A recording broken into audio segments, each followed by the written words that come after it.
On December 13th, 2021, a game developer booted up his computer and created a folder in his learning/Lua directory.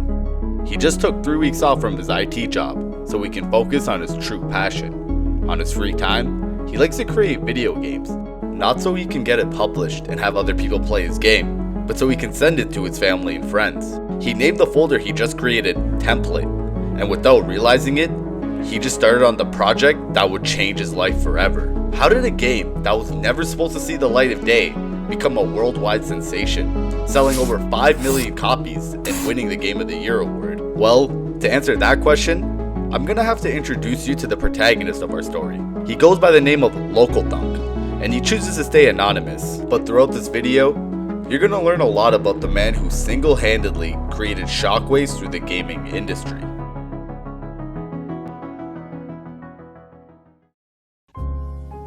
It all started in the last few weeks of December 2021. It was a snowy day in Regina, Saskatchewan, where LocalThunk resides, and he had just started his 3-week vacation he took to develop some games. He decided to start cleaning up the code he had written for a game he was working on at the time, but he wanted to move on from it and start on something fresh. On December 20th, he officially started working on Balatro, and spent a long time making custom pixel art for all the playing cards and the red deck. This was his first attempt at making proper pixel art. By the end of December, the prototype of the game was alive and well. There were no jokers or blinds to select, and instead of a shop, you got to randomly choose a card from the deck to add on an enhancement to. It was slowly starting to shape out into the Balatro we know today, but not quite yet. From the very start, LocalThunk knew that the chip and malt scoring system was the way to go. Something about the way it works felt natural for a scoring system, and he knew exactly where he wanted to take it from there. He started sharing his progress with his friends, but a patient zero had yet to be named. Before we go on, 98% of you guys aren't subscribed. That's just insane. What are you doing? Hit that subscribe button. Okay, bye, I love you. It's a new year. LocalThunk's vacation is over and he's back to work. However, there's just one problem. He's absolutely obsessed with making this game right now. When he was in university, he'd stay up all night working on fun game projects, and end up greeting his parents when they would make their morning coffee. He fell back into this cycle once Balatro was under development. Any spare time he had in the evenings and weekends were dedicated to Joker Poker, his working title for Balatro at the time. Everything is going great. He iterates through multiple versions of the game to see what works and what doesn't. By February, he starts to add jokers to the game alongside with different boss blinds, adding a whole new dimension of gameplay. That is until we get to March, where things come to a complete halt. LocalThunk stopped working on Balatro entirely. You see, he's been creating games for 10 years now as a hobby, and one thing that's kept him going throughout all the lows that comes with it is stopping when he no longer feels the drive to keep going. I mean, after all, he was doing it for fun, so why keep going if you're not enjoying it anymore? This isn't to say he'll never come back to it, but he's not touching the game until he feels like he's ready again. And how long will that take? Well, that's the thing. It could be 3 months or 3 years, but for now, LocalThunk is taking life one day at a time, all the way until... We are so back, baby. All he needed was a month-long break to get back into grind mode for Balatro. He carves out time during his evenings and weekends to add new systems to the game. His brain is flooded with fun ideas, and he's very excited to start working on it again. One of the ideas he had was a separate currency for rerolls, different from the money you earn in the game. He also had an idea for a golden seal that could only be acquired by skipping all the blinds. The golden seal would then return the card to your hand after it's already been used. But as we all know, both of those ideas didn't make it to the final cut. It was around this time of development where LocalThunk started considering a Steam release of the game. This was the first time in his life he ever considered publishing one of his games, since the purpose of creating wasn't so he could share it with the world, but just because he wanted it to be made.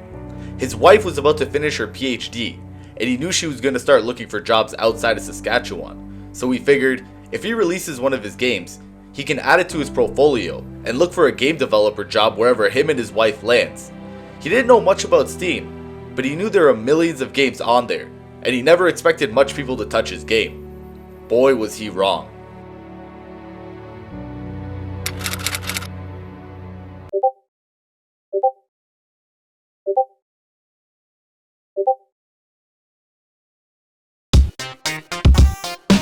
It's now August. One of his friends got back to him about the beta version he was sent months ago, and boy was he hooked. It was a lot more praise than LocalThunk usually gets for a project, and his friend mentions how he's already played it for dozens of hours. This was a tipping point for LocalThunk, and he knew he had to seriously go all out. He wanted to prove to everyone around him that he can create something people will actually enjoy playing. He decided he needs to increase the scope even further. This means more jokers, better controller support, cool sound effects, special edition cards, and a lot more to the docket. Day by day, the game is slowly getting pieced together, and for the next 4 months, all LocalThunk did during his free time was work on Balatro. He knew he had something special in his hands here. That leads us all the way to January of 2023. By this point, LocalThunk's wife had found a job out of province, and LocalThunk quit his job to go with her. But him quitting his job wasn't bad. No. As a matter of fact, it was the exact opposite.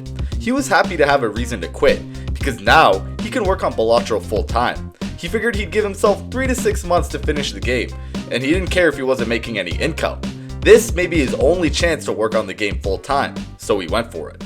This takes us to March 2023. You may have heard the song before. A lot of people love it, and some people hate it. But what you can't deny is that it fits the game perfectly. And this is exactly how LocalThunk felt when he first received this song.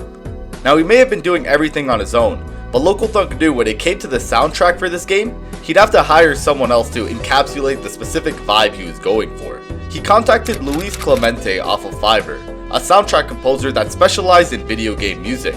And after LocalThunk described exactly what he was looking for, Luis delivered an amazing product, giving him an iconic soundtrack that'll be remembered by millions.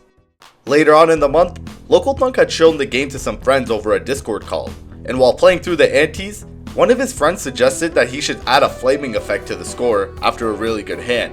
At first, LocalThunk was heavily against it and didn't see it fitting the game, but after thinking about it for some time, he knew he had to include it.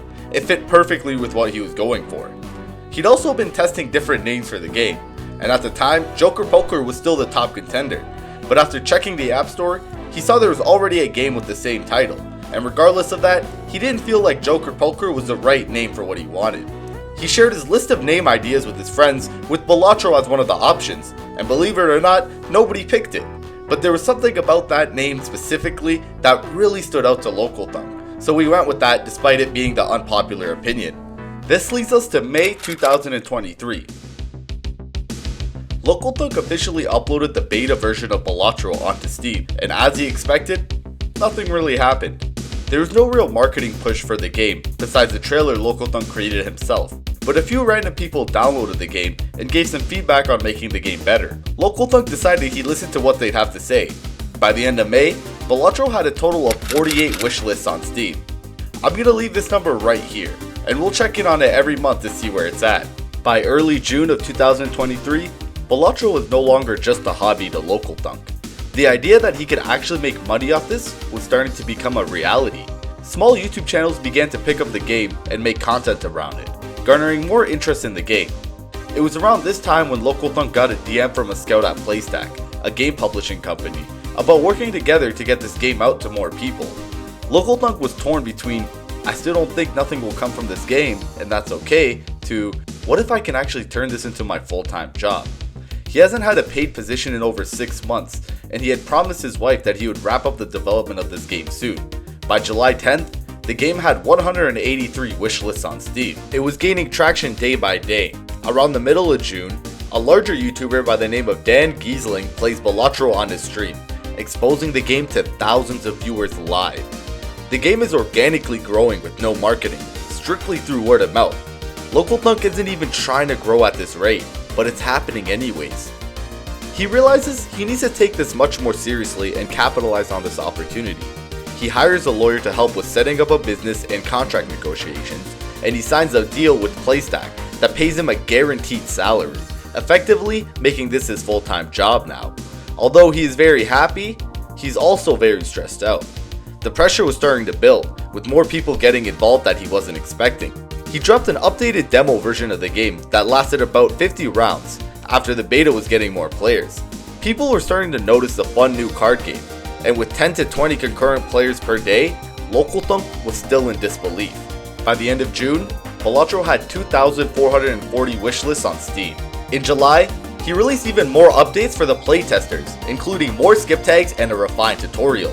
He finalized a publishing deal with Playstack, which was absolutely crucial for LocalThunk given the amount of hype Balatro was getting at the time, and it was only growing. The game is still getting attention from small streamers. However, it wasn't until Dan Giesling pitched another large streamer by the name of Northernlion to play Balatro on his stream. Coincidentally, LocalThunk has been tuning into Northernlion's streams for over a decade, and when he saw him playing Balatro, he was in absolute disbelief. Northernlion quickly completes the 50-round demo on stream, and LocalThunk reaches out to him to give him access to the full beta version to keep playing. This was a huge moment for the game, and it really put Balatro on the map. People were hooked instantly. By the end of July, Balatro had 28,661 wishlists on Steam. In case you forgot, this is what he was getting in the previous months. It's clear that Northernlion playing this game in July was the catalyst to this insane growth. In August, he decides to revamp the demo to be endless, so the players can try to go as far as they can rather than being stopped after 50 rounds. He needs the demo to be ready in time for October, because that's when Next Fest is happening, a festival set up by Steam to showcase up and coming games. This was a great opportunity for Balatro to make some noise. However, even though the success of the game is astronomical at the time, LocalThunk starts having heart and sleep issues. The stress around dealing with the public, players, and the pressure to get everything done before the launch was cracking down on him. He never expected to be in this position, so how could he be prepared for all the nuances it comes with? By the end of August, Balatro had 38,011 wishlists on Steam. By September, LocalThunk releases a new demo and gets a lot of positive feedback. People are loving this game more and more. He's been very involved in the Balatro Discord, where playtesters who have spent way more time actually playing the game give their feedback on how to make the game better. He's very attentive to the common issues brought up and is slowly polishing up every nook and cranny of the game. By the end of September, Balatro has 49,791 wishlists on Steam. It's now October. Next Fest takes place and does wonders for the game. The fact that LocalThunk had a polished up demo gave a very good experience to anyone introduced to the game. Even some media outlets were picking up on the hype. During a meeting with his publisher, LocalThunk is describing the final version of the game to be released, which contains 120 jokers at the time. The only reason we have 150 jokers in today's game is because of a miscommunication in a meeting later that same week. His publisher mentioned that they were expecting 150 jokers for the game, and instead of correcting them, LocalThunk just added another 30 jokers. Unfortunately, around this time, his heart and sleep problems were getting worse. Sometimes he would have to sit upright in the middle of the night because his heart was bothering him too much. By the end of October, Balatro had 77,380 wishlists on Steam. Over the next few months, LocalThunk continues to work on the game, and as the wishlist numbers keep going up, the stress is getting more intense. The official release date was set to be in February 2024, and LocalThunk was working day and night to perfect his project. He realizes there's a lot on the line here, and he wants to make sure everything goes over smoothly. By the end of 2023, Balatro has 94,212 wishlists on Steam.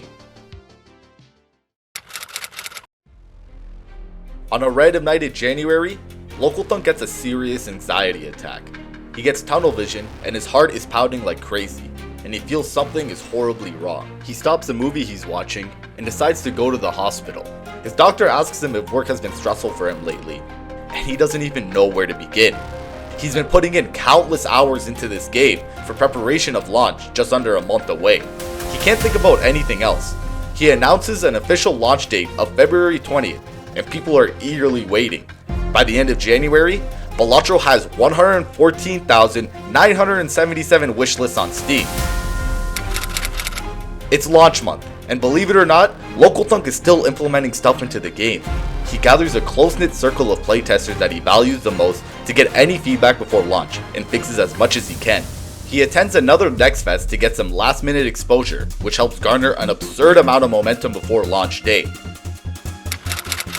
It's one day before launch. The media outlets were dropping their embargoed review of the game, and to LocalThunk's surprise, the reception is overwhelmingly positive.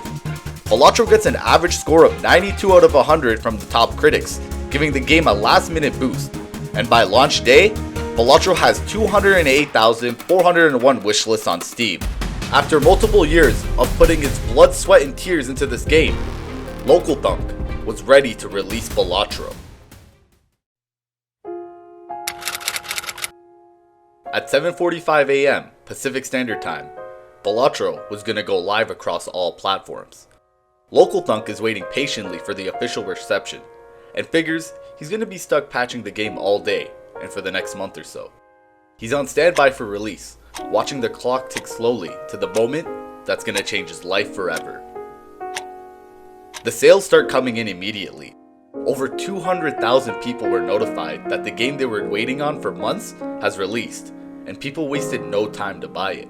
Within the first few hours, Balatro had sold 50,000 copies and generated over $600,000 in revenue, more money than LocalThunk had ever seen or made in his life. By the end of launch day, Balatro had sold 119,000 units. LocalThunk's wife gets home from work, and she had been following the progress of the sales all day. She drops her things and gives him a great big hug. All the countless hours that he had put into this passion project paid off. They order burgers and pop a bottle of champagne to celebrate. But the story doesn't end here. Balatro went on to sell over 5 million copies over the next year, and has won multiple prestigious awards, ranging from Game of the Year to Best Game Design, and many more. It's a truly amazing story that really goes to show, if you follow your passions and dreams, anything is possible.